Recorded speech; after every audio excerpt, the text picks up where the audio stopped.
Good afternoon, everybody. Seems like most of you guys are here. And thank you for taking the time. Let me get started. So, throughout his entire career, in business, reality TV, and politics, Donald Trump has had one and only one play: bullying his opponents into silence. He did it as a failed casino owner who bankrupted his properties and screwed over his contractors. He did it as a reality TV host known for firing people. And he's done it as president who tries every day to intimidate people with no regards for the rights or well-being of the American people. I'll say this for the guy: while he's never seemed to do much else right for most of Donald Trump's career, bullying people has worked out for him. But not now.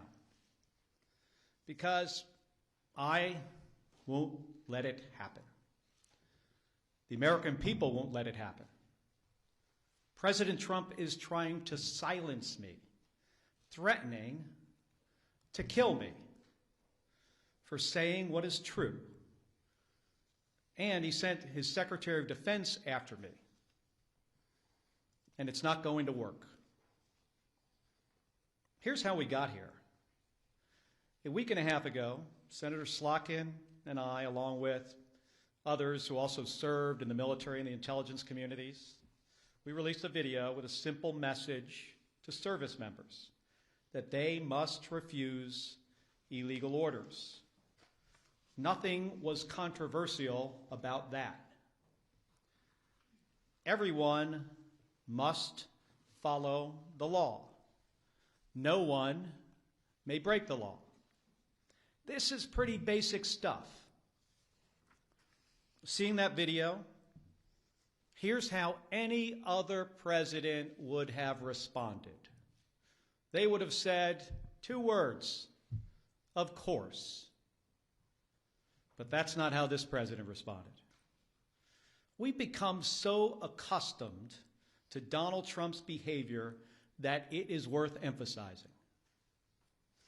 The President of the United States said that 2 U.S. senators and 4 members of the House of Representatives should be arrested, hanged, executed for something we said, for something that is true.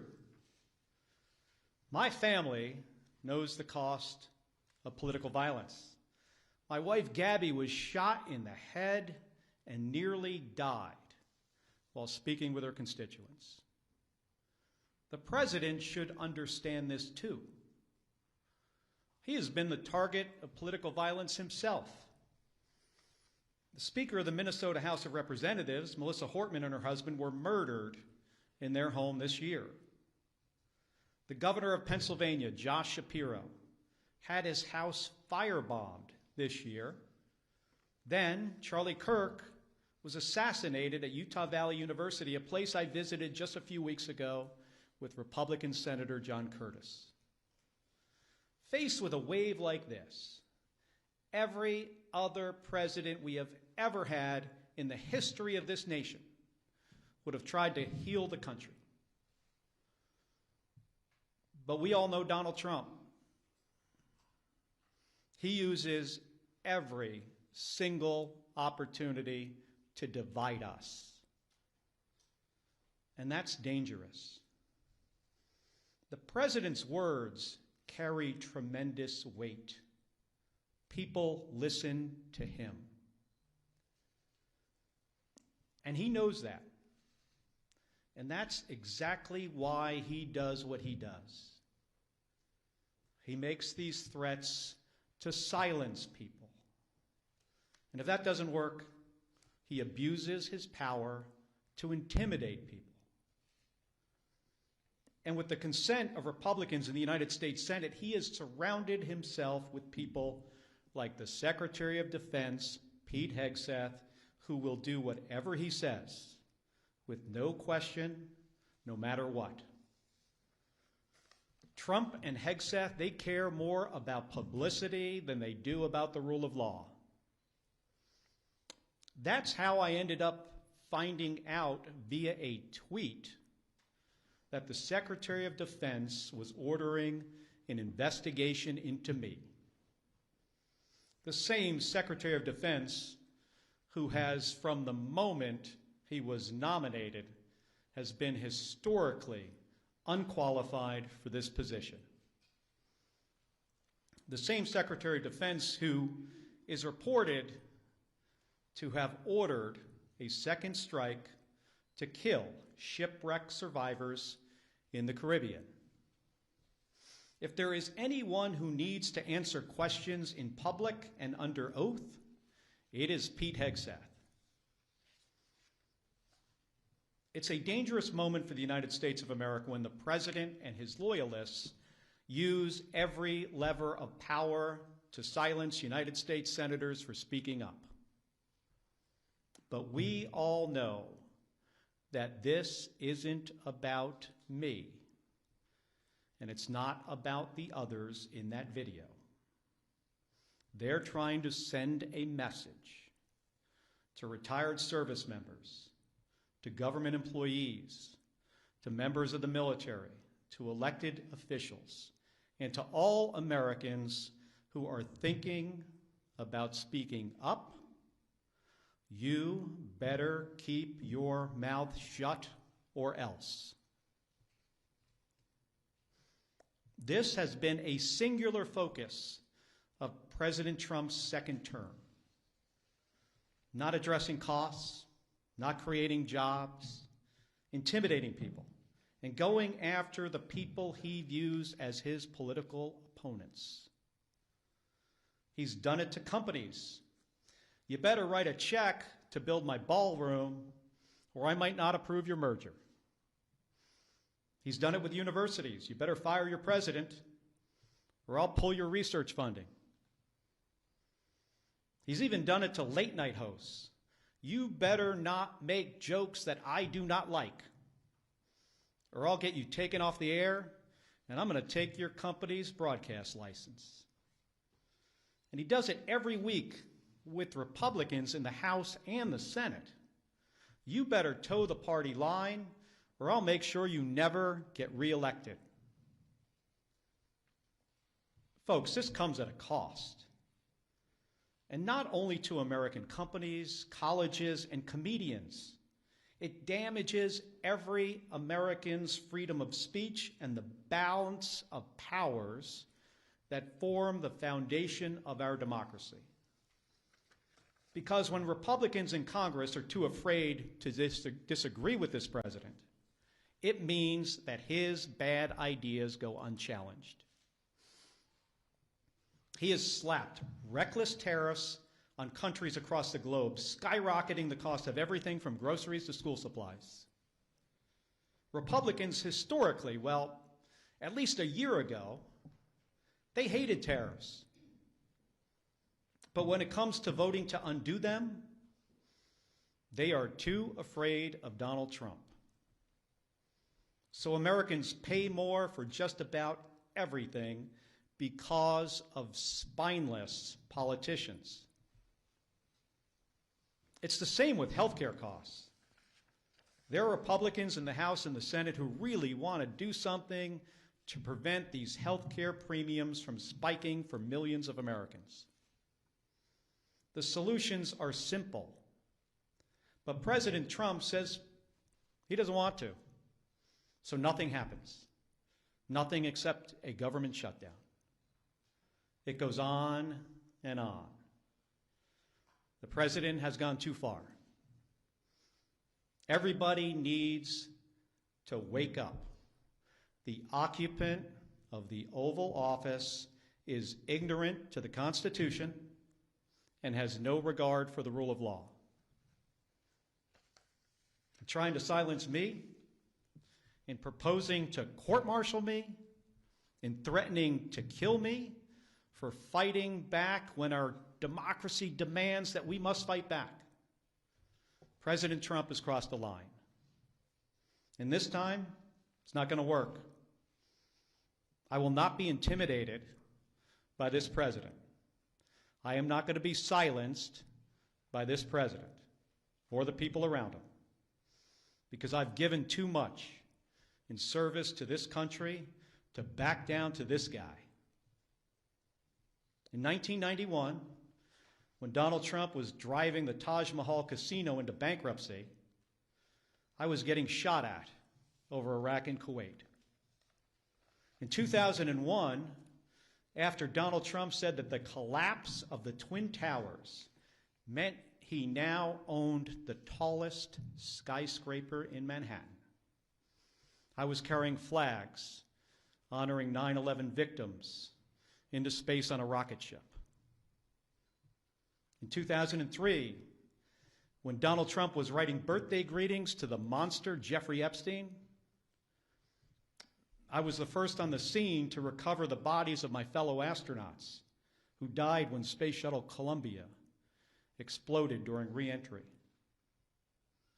In 2011, when Trump was hosting a reality show and peddling conspiracy theories against President Barack Obama, I was sitting next to my wife's hospital bed as she recovered from a gunshot wound to the head.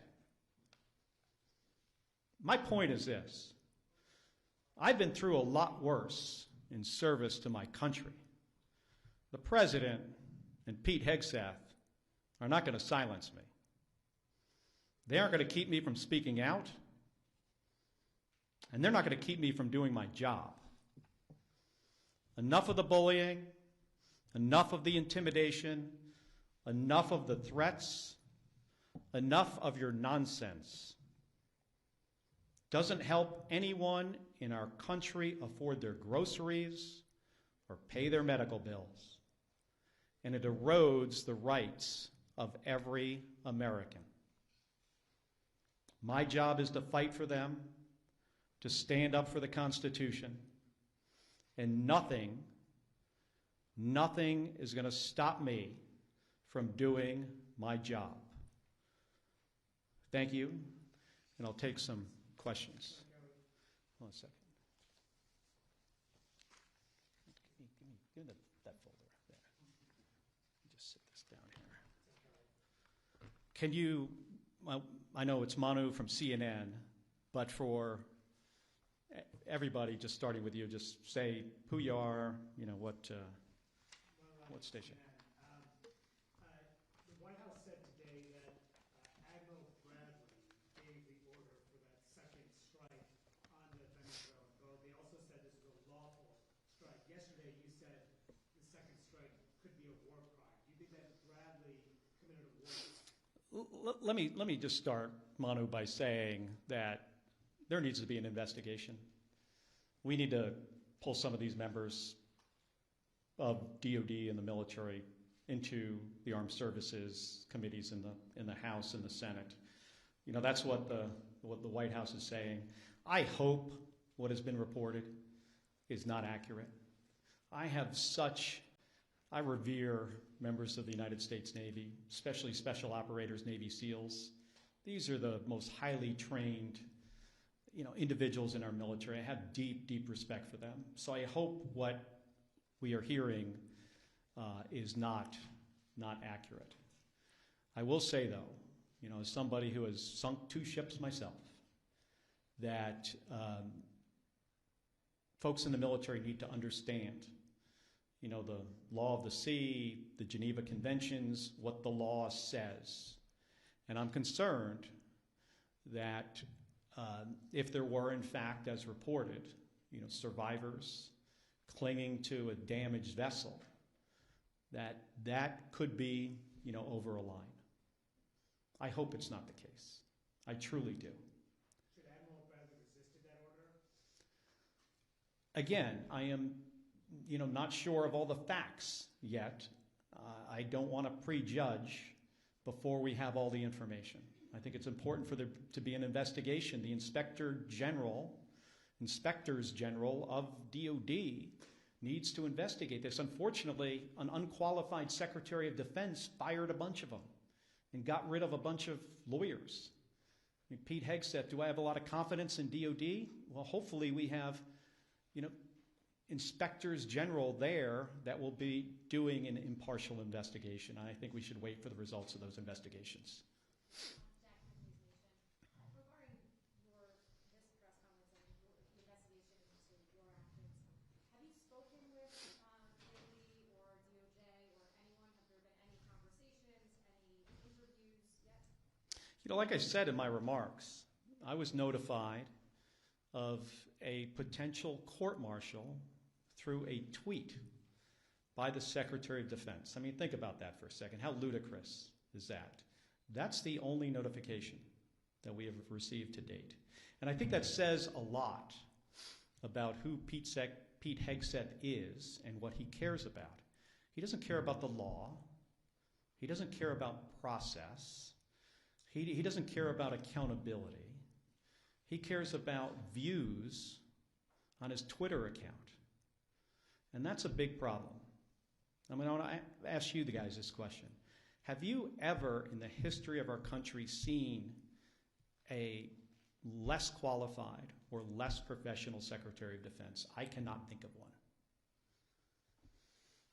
Senator Kelly, Nathaniel Reed, Scripps News. Are you concerned about threats on your life? Have you stepped up your personal security and, of course, the security of your wife?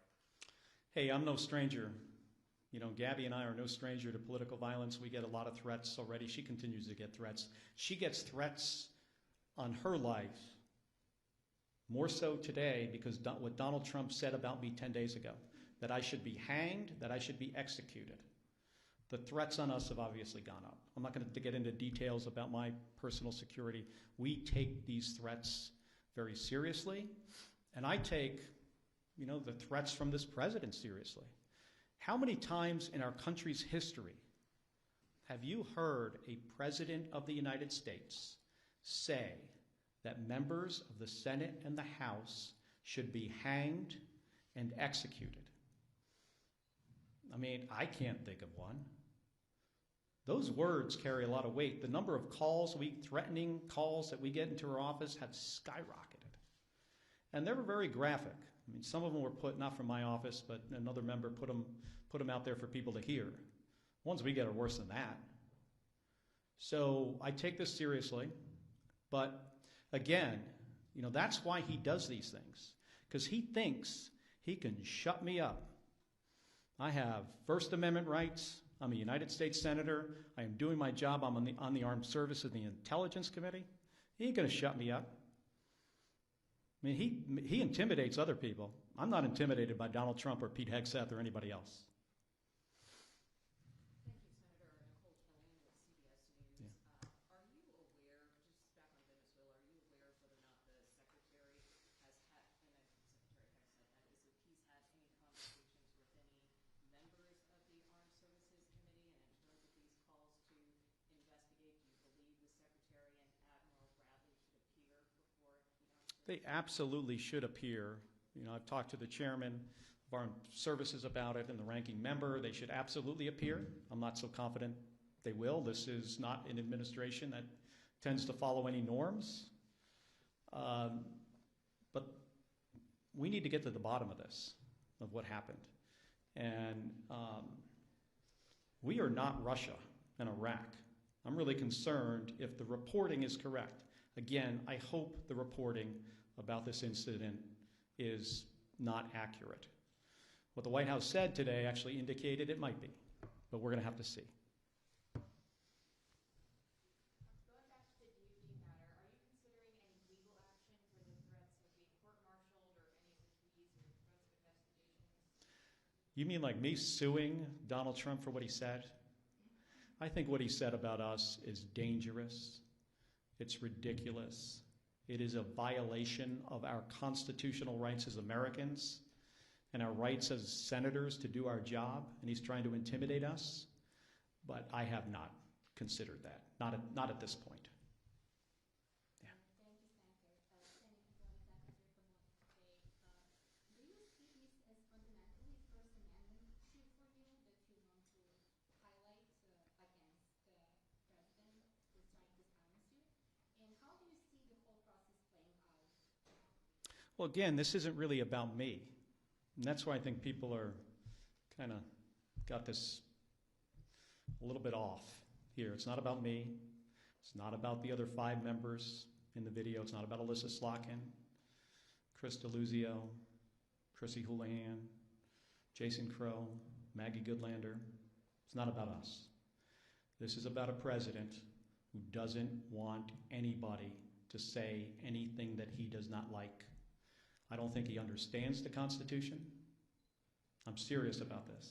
I think he is ignorant to the Constitution and the rule of law. And he just wants to silence us, and it starts with us. And that's one of the reasons people say, well, why wouldn't you just, back off? Because this isn't about me. This is about what he will do next. Who's he going to go after next? Which service member? Which government employee? Which citizen who decides to say something that this president doesn't like, and then he goes after them, in my case with the Secretary of Defense? Who knows what's next? With the Attorney General? I mean, this DOJ has been just, attacking people for all kinds of stuff. And what's next? Our First Amendment rights? Ain't happening.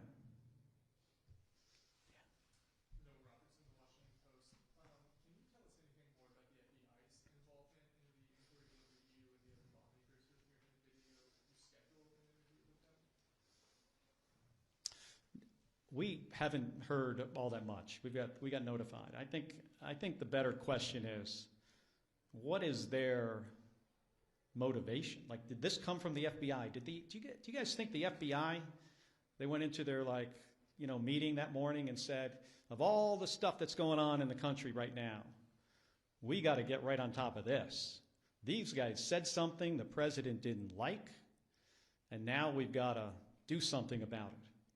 Or do you think it's possible but the president told his FBI director to tell the FBI agents to reach out to these guys? So I think this is a good question for you. All of you in here should be asking the FBI those questions. I don't have the answers to them. Yeah. Can you tell us anything more about the Senate Armed Services Committee's inquiry into the September 2nd strike, the nature of the request for information submitted, what information has been sent back from DOD so far in your conversations with the chairman? Well, we had a brief on the first 3 strikes,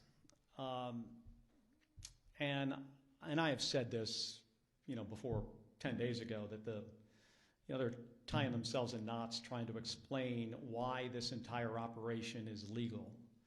And I imagine eventually, I hope you have an opportunity to see the legal argument that they made to do this.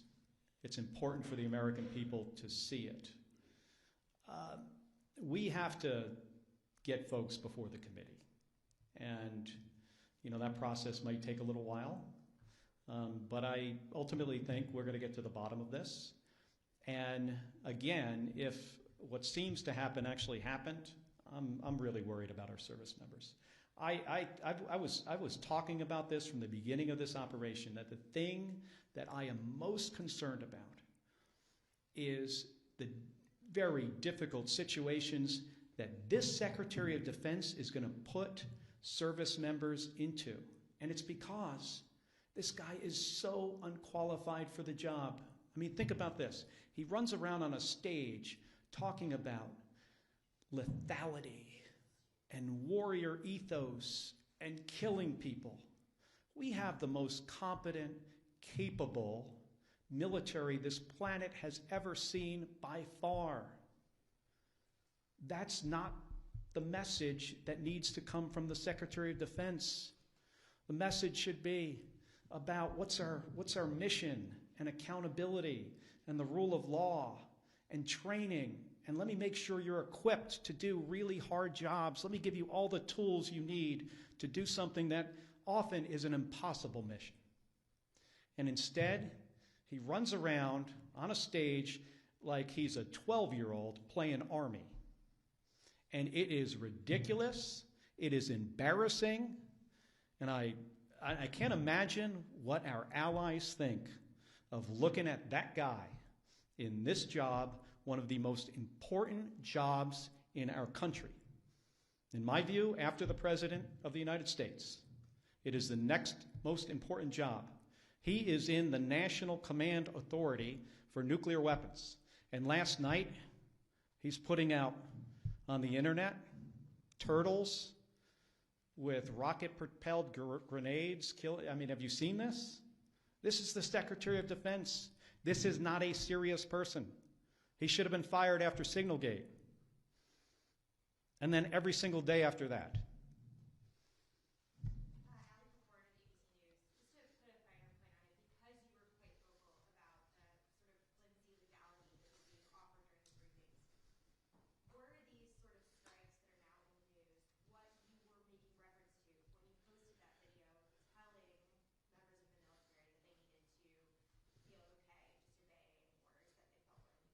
Based on who this president is and who the Secretary of Defense is, and specifically things that the president has said in the past and things he was talking about doing in the future. Let me give you an example. 2016, he's talking about something on a debate stage that was clearly illegal, and he was reminded by Brett Baer from Fox News that that would be an illegal order. Military won't do that. You know what the president's response was to that? The military will not refuse my orders, implying that even if they are illegal, they will not refuse them. He's also talked about shooting protesters in the legs. Then he's talking about deploying more troops to American cities and using those cities as training grounds. Do you know what that means? That means using the American people for the military to train on. So we were looking forward to try to head something off at the pass that could have been really, really bad. So it wasn't about this specific thing. Yeah. The NDAA conference report is set to come out later this week, over the weekend, early next week. In addition to that, you all have not yet conferenced out the defense appropriations bill for the current fiscal year. Do you see either of those as options for you and other lawmakers concerned about the Defense Department, the actions in Venezuela, and other situations to address those legislatively in either the NDAA or defense appropriations? Well, I think it could be if we could get bipartisan support to do something like that. Sure. That's sometimes challenging. Because, remember, my Republican colleagues, not all of them, but most of them, are fearful of this president. They do not want to cross him. They see what just happened to me. I said something that he did not like, and he said, I will be hanged, executed, prosecuted. He doesn't even have the order right. Yeah. Michael Schnell with MS Now. You mentioned earlier that the video was meant to tell service members something that's already law, that they're not required to obey, to act on legal orders. Since it already is the law, and presumably service members are aware of the law, why did the six of you guys feel it was necessary to make the video in the first place? Well, I think it's good for people to get a reminder. And we wanted to show that we had their back and we understood the situation they were in. Pretty simple. And we said something that is in the Uniform Code of Military Justice. According to the law of armed combat, we stated something pretty simple. Every service member doesn't hear these reminders as frequently as other service members. So we felt it was important to say under the circumstances. Right here. I'll come to you next. Yeah. Thank you, Senator. Joe Cappelletti with the Associated Press. When you participated in the video, did you expect that the president would respond? Is that part of your expectation? We did a video before that he did not respond to. I was really surprised that he responded at all. And I thought if he was going to respond, it's what I just said when I gave my remarks. I thought he would have said, of course, members of the military shouldn't follow illegal orders. So when he said, I was sitting in the skiff next to Alyssa Slotkin, by the way, when somebody comes in with a little piece of paper and it says, I could see what it said on it as it was handed to her, President just called for your execution. She leaves the room. 5 minutes later, she comes back. She says to me, he's called for your execution too. That was not the response we expected. Lisa from PBS. Two questions. As you say, you're still gathering the facts. Still not clear exactly what happened here. But if the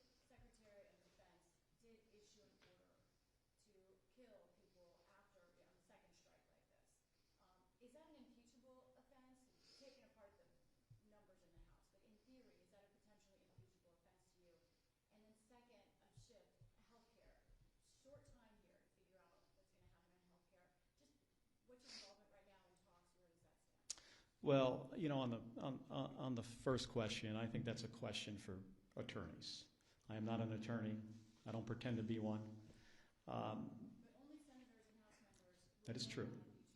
Of course, I do not know the specifics, on that part, of the law about impeachment. And again, let me remind folks that we're in the early days of this. And I think it's important to get all the facts for we to understand exactly what happened. Again, I hope what is being reported is not the case. But there needs to be an investigation, and we are a country of laws. Despite the apparent situation we're in with a president of the United States who, in my opinion, does not respect the law. We're a country of laws. We got to hold people accountable. On the healthcare, situation, we've got some time. I'd like to see a bipartisan solution because millions of my constituents, the people I represent in Arizona, and millions of more people across the country are not going to be able to afford their health care. And they're one accident or illness away from bankruptcy. People lose their health care, they die. We can fix this. We have time to fix this. We know what to do. But again, it doesn't seem the President of the United States wants to do anything on this. If he wants to help the American people, he should engage with the United States Congress on fixing this spiking of premiums, fixing this issue. Have you, Liz Ruskin, Last Public Media, have you received messages of support, public or private, from your Republican colleagues? Yes. And some of it's public. Can you tell us a bit about this? Well, some people put out statements. And I got some private calls, which I will not get into. But there are some, you could Google it. There are some, positive. But we're in an unfortunate period here where we have a president that does not like to be crossed. And if he's going to say to a U.S. senator that you should be executed for what you say, that sends a very chilling message, not only through the United States Senate and the House to Republicans, but across the entire nation. Thank you, Senator. Ryan Schmelz of Fox News Radio. I wanted to see whether it's the FBI or the Department of War, a lot of them are requesting hearings or investigations with you. Are you planning to cooperate if that is the case? I will follow the law.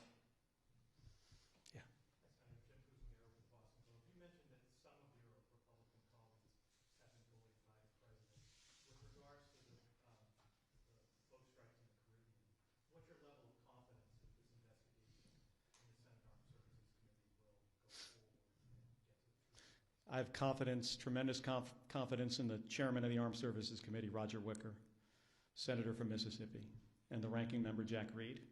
And I've spoken to him about this, and I know he's going to try to do a thorough job. Where I don't have a lot of confidence is in the Secretary of Defense and what he has done to this department, firing JAG officers, firing inspectors general. He's decimated it. Firing people in the leadership of DOD just because of the color of their skin or if they were a woman. So I have about zero confidence in the Secretary of Defense. I have tremendous confidence in the chairman of the Armed Services Committee. Senator Schatz tweeted this afternoon, said Pete Hegseth needs to testify in the month of December before we pass a defense authorization. And I'm just curious, as a member of Armed Services, do you agree with that approach? Should Democrats be open to potentially, holding up NDA to leverage testimony and information, whatever, in this process? I spent 25 years in the United States Navy. I understand the importance of the defense bill and the programs that we authorize and the changes we make to policy through that piece of legislation. I've talked to Senator Schatz, and we'll continue to talk about this, but in general, my view, on this is we've got to be very thoughtful about how we handle the process of the defense bill. Yes. Yeah. On that, just to clarify, you were not briefed on the double tap of the first strike. None of the briefings that had included that. If